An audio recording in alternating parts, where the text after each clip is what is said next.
ሰበር ዜና ተወዳጁ ተዋናይ ዳኒ ጺሞ አፈቀርኳት እንጂ በቃ አይደለች ማለት የሰው ልጅ አስገድደህና ልትለው አትችልም። 10 ጊዜ ሚስት ይሉት ፍቃድ ከሌላ ደስ ካለ አስገድደህ አትችልም። መጨረሻ ይህ ባለጌ ስላስረገዘ ሁሉን ይችል የመሰለ ግዝናውን ቀላል መስሎ እናትዮ ይሄ ታይቷት ነበር ያበደችው። ተወዳጁ ኮሜዲያን ምን ያለ ያረጋል በቁጥጥር ስር መዋሉ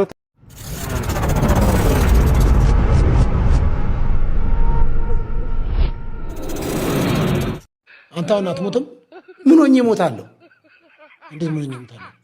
ምን ሆኜ እሞታለሁ? ትሞታለህ፣ ትቀበራለህ። ምን ነው የሚሞተው? ቢቀበረው ከየት ነው የመጣሁት? አመጣጤ ከየት ነው? ያው ሰውንማ ከአፈር አበጀው ነው። እሺ አፈር ነህ አለ። ቆመህም አይደል? ቆመህም አፈር ነህ። ስትሄድም ወዴት ነው የምትሄደው? ወደ አፈር ነው። ግን ስትሄድ ወደ አባክ ቼንጅ አይስማ። ለኔና ላንተ ለድር ለኔና ላንተ ፕሮግራም እሞታለሁ። ለክሬተሩ ግን ለፈጣሪው ግን ማንም አይወለድም፣ ማንም አይሞትም። ሰርፕራይዝ አሁን ተወለደልኝ አይልም። በሚወለደው ውስጥ እሱ አለ፣ ወደ አፈር በሚኬደው ውስጥ እሱ አለ። እኔ እናንተ ነን እኮ አፈር ያለው ምድሩ ትቢታችን። ሰው የወጣው ራሱ ከየት ነው የተሰራው? ከምን ውስጥ ነው የተሰራው? ከአፈር ነው የሚላለ ከሮ ነው የሚልም ደግሞ ሌላ ሐሳብ አለ። ዝንጀሮም ቢሆን ከአፈር ውስጥ ነው የመጣው። የሁለቱም ምንም ችግር የለብኝ። ከዝንጀሮም ብትመጣት ከምድር ነው የወጣው ዝንጀሮ። ስለዚህ ተመልሰህ የምትሄደው ወደ አፈር ነው። አፈር ማለት ሰው ነው።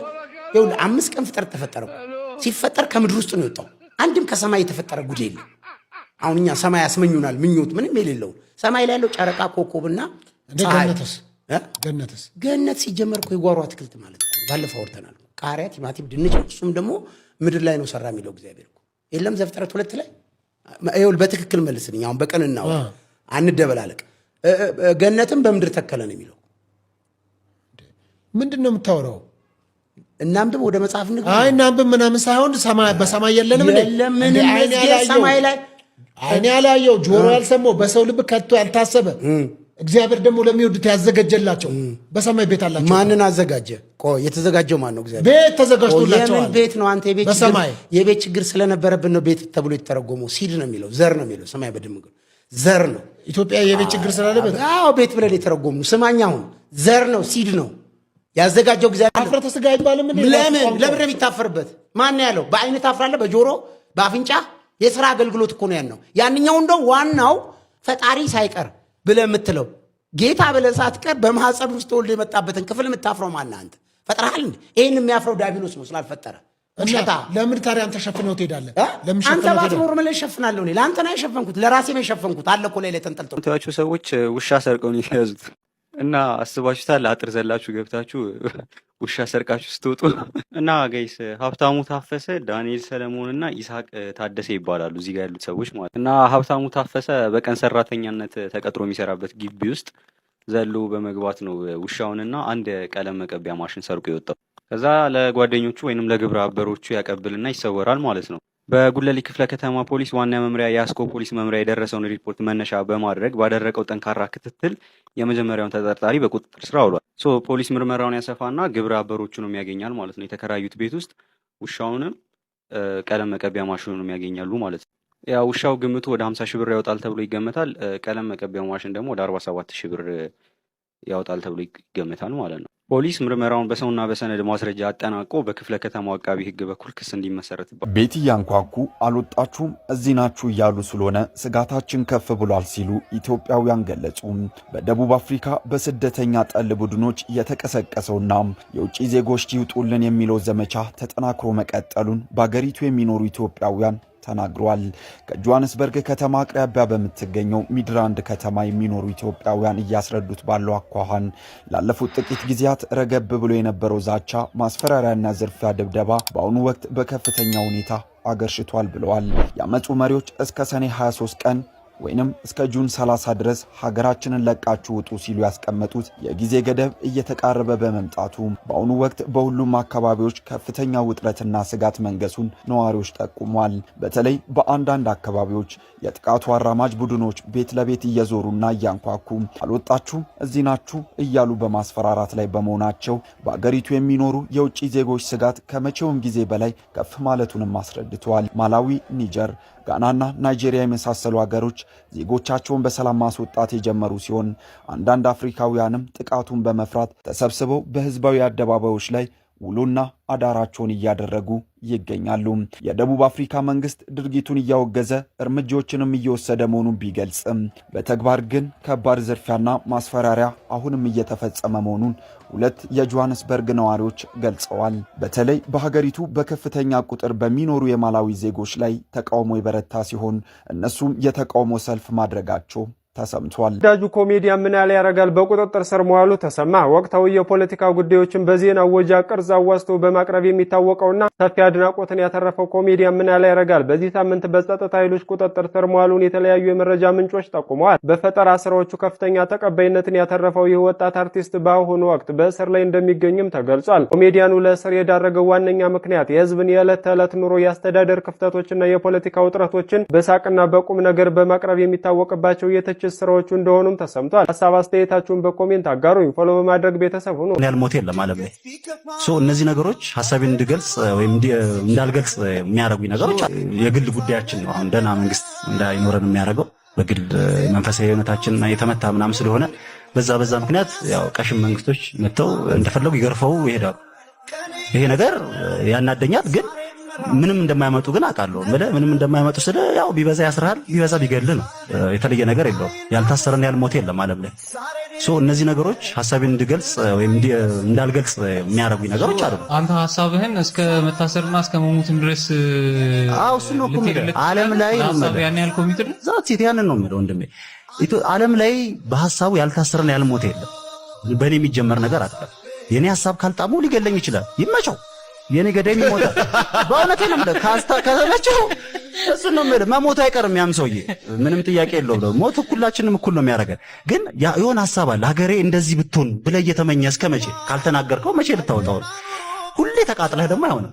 ስለዚህ መተንፈስ መቻል አለ። እኔ በስራዎቼ ላይ መተንፈስ ስለምፈልግ ነው የማወራው እንጂ እኔ መታሰር ጉጉት ኖረኝ አይደለም። ወይ እንደዚህ አንዳርተው እንደዚህ ያደርጋል። ይቀጥራል እኮ ነው ቃሊቲ እንገናኝ ምናምን ይላል። ቂሊጦ ነው ምናምን እንደዚህ እንገናኝ ምናምን ይላል። ልክ አይደለም ይሄ ሰውዬ። ወይ በሐሳብ መሞገት ነው ያለበት። በቃ እንደዚህ ይሄ ነገር ትክክል አይደለም እስቲ አሳመነኝ ምናምን ነው ማለት ያለበት። መንግስትን የማሰር መብት የሰጠው የለም።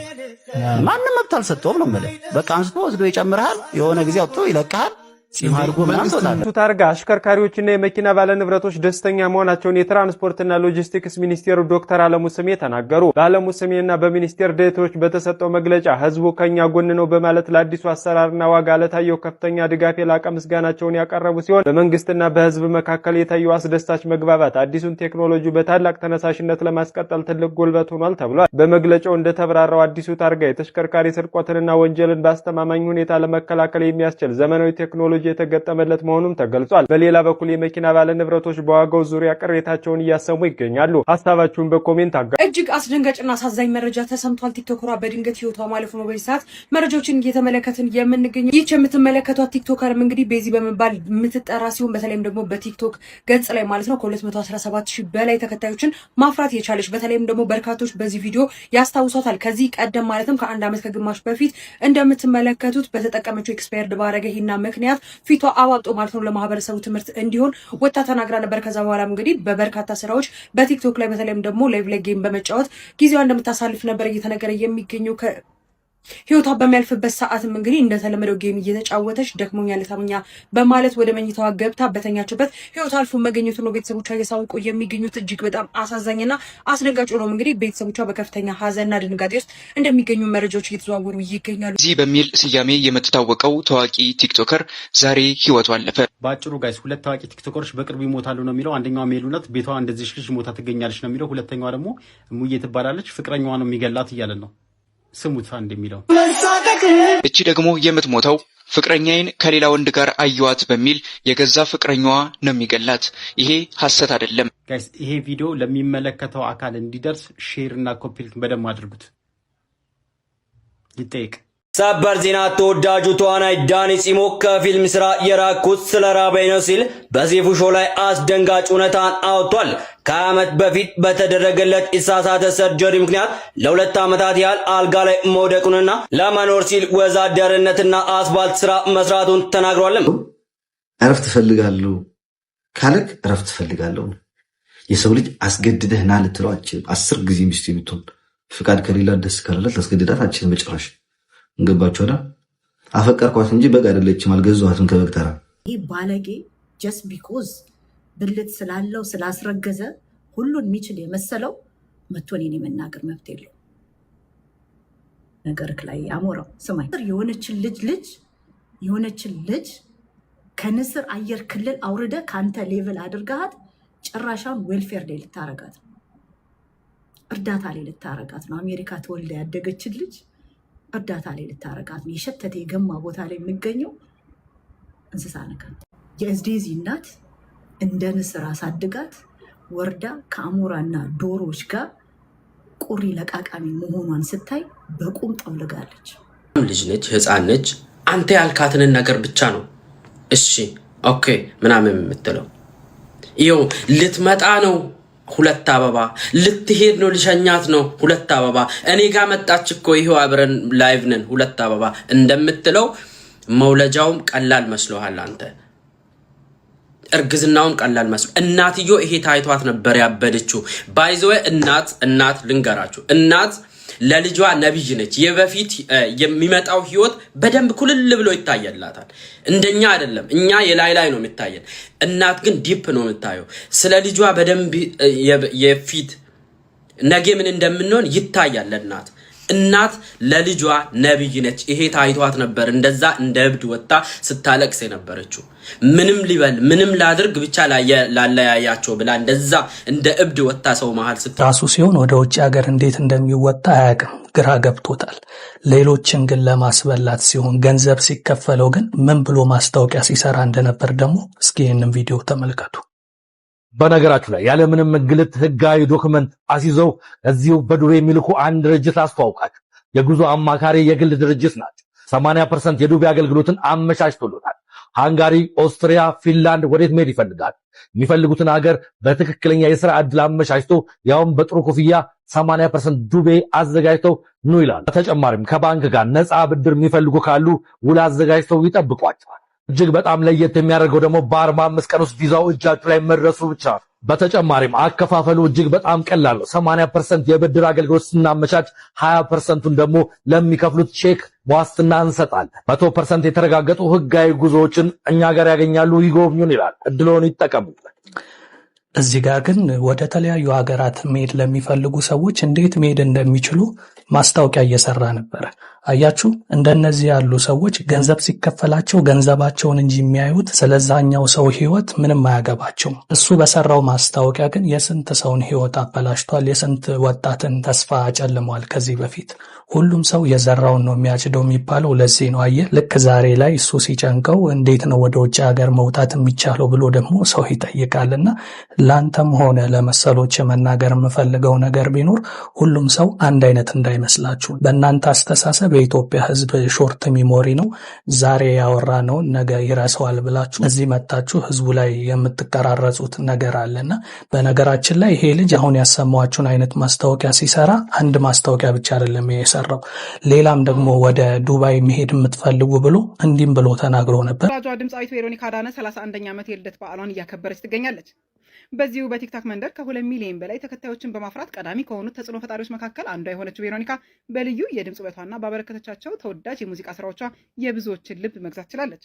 ድምፃዊቷ በዚህ የደመቀው የልደት በዓሏ ላይ እግዚአብሔር ይመስገን ገና 80 እንገባለን በማለት ለፈጣሪ ያላትን ምስጋናና ለወደፊት ህይወቷ ያላትን ትልቅ ተስፋ ገልጻለች። ይሁን እንጂ ቬሮኒካ ልዩ የሚያደርጋት የኪነ ጥበብ ብቃቷ ብቻ አይደለም፣ ከስኬቷ ጀርባ ያሉ ጥንካሬዎቿም ጭምር እንጂ። በህይወት ጉዞ ያሳለፈቻቸው ውጣ ወረዶች ሳይበግሯት ዛሬ ላይ ለብዙዎች የተስፋና የብርታት ተምሳሌት መሆን የቻለች ጀግና ሴት ናት።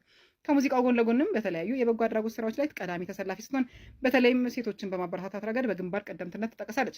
ለመላው አድናቂዎቿና ለጥበብ አፍቃሪያን ሁሉ ደስታን የምታድለው ቬሮኒካ በዛሬው ዕለት ወደ አዲስ ህይወት ምዕራፍ ስትሻገር እኔም መልካም ምኞቴን መግለጽ ፈልጋለሁ። ቬሮኒካ አዳነ እንኳን ተወለድሽ፣ ቀሪ ዘመንሽ የስኬትና የደስታ ይሁንልሽ። ከስንት ጊዜ በኋላ የጃዕፈር ኮሜዲን ቪዲዮ ዞር ዞር ስላየሁና ምንድነው ይሄ ልጅ እስከዛሬ የት ሄዶ ነው? ለምን ይሄን ምስል ያዘ? ምን ገጥሞት ነው ብዬ ጆሮዬን ጣል አድርጌ ማዳመጥ። ከዛም ልጁ የሚያወራው ኦሮምኛ ነው የሚያወራው እና ለአንድ ወዳጄ ሼር አደረኩላት እንድተረጉምልኝ። የሰማሁት ነገር የነገረች ነገር ልብ የሚሰብር ነው። ሰው ከንቱ፣ ሰው አፈር። ይሄ ልጅ እንግዲህ በአንድ ወቅት በጣም ዘናጭ የነበረ ራሱን ይጠብቅ የነበረ ልጅ፣ ተጫዋች የነበረ ልጅ፣ ፈገግታ የማይለየው ሰው በዙሪያው የማይጠፋ ሰዎችን ሰፖርት የሚያደርግ በተለይ በሊቢያ የሚሄዱትን ሰዎች አሳዶ ነው ሰፖርት የሚያደርጋቸው። ቤቱ ይቀበላቸዋል፣ ያመቻችላቸዋል፣ ወደሚፈልጉት ሀገር ይሸኛቸዋልና ላይቭ ላይ ይሄን ነገር ብዙ ነገር እናያለን ስለሱ መልካምነትና ለረጅም ጊዜ ጠፍቶ ነበረ። አሁን ሲመጣ ምንድነው ያለው? ጓደኞቼ መድኃኒት አብልተውኝ በስቃይ ውስጥ እገኛለሁ። ሆዴ ውስጥ የሚበላኝ ነገር አለ። ምግብም መብላት አልቻልኩም። ሐኪም ቤትም ለ17ኛ ጊዜ ወደ ካናዳ ውስጥ ማለት ነው ሆስፒታል ሄድኩኝ።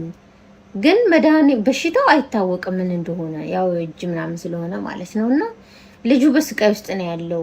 ይሄን ያደረጉብኝን ሰዎች እርገሙልኝና ለኔ ደግሞ ዱአ አድርጉልኝ ነው ያለው ልጁ ባጭሩ። ግን ሰው ከንቱ ሰው አፈር በሰው እንጀራ ላይ አፈር የምትረጩ የሰው እንጀራ የምትገለብጡ የሰው መኖር አስጨንቋችሁ በነገራችን ላይ እነዛ ሰዎች ስኬታቸውን ማየት አሟችሁ ሳይሆን እናንተ የተቀመጣችሁበት ድንጋይ ላይ እንዲቀመጡ ስለምትፈልጉ ብቻ ነው ይሄን የምታደርጉት።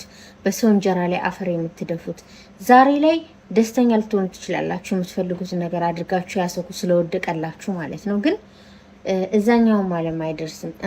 እዚህ ነው ዋጋ የምትከፍሉት። እኔ በጣም ብዙ ሰዎች አውቃለሁ በሰው ህይወት የቀለዱ ሰው ላይ ብዙ ነገር አፈር የረጩ ሰዎች እነሱ ቤታቸው ሞልቶ ምግብ እንዳይበሉ ዘይት የሌለው ሽሮ እንዲበሉ ብሩን የሚመጣላቸውን ገንዘብ በሙሉ በልጆቻቸው ሕክምና እንዲያሳልፉ እንዲያወጡ የተደረጉ በጣም ብዙ ሰዎች አሉና ዛሬም ነገ የምላችሁ ነገር መልካምነት ይቀድማል። የእናንተን ርዝቅ ማንም አይወስድባችሁም። የሰው እንጀራ ላይ አፈር መነስነስ ደብል ትሪፕል ነው ዋጋ እንድትከፍሉ የሚያደርጋችሁ። ይሄንን ወጣት እንደዚህ ያደረጋችሁት የእጃችሁን ደግሞ የፈጠራችሁ ይስጣችሁ ነው የምላችሁ። ካላወቃችሁ ኢሎን ማስክ የዓለማችን የመጀመሪያ ትሪሊየነር ሆኗል።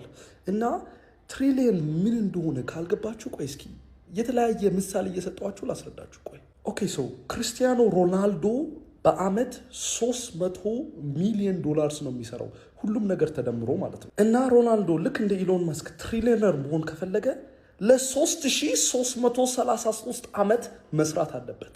እሱ ያን ያህል አይገርምማ።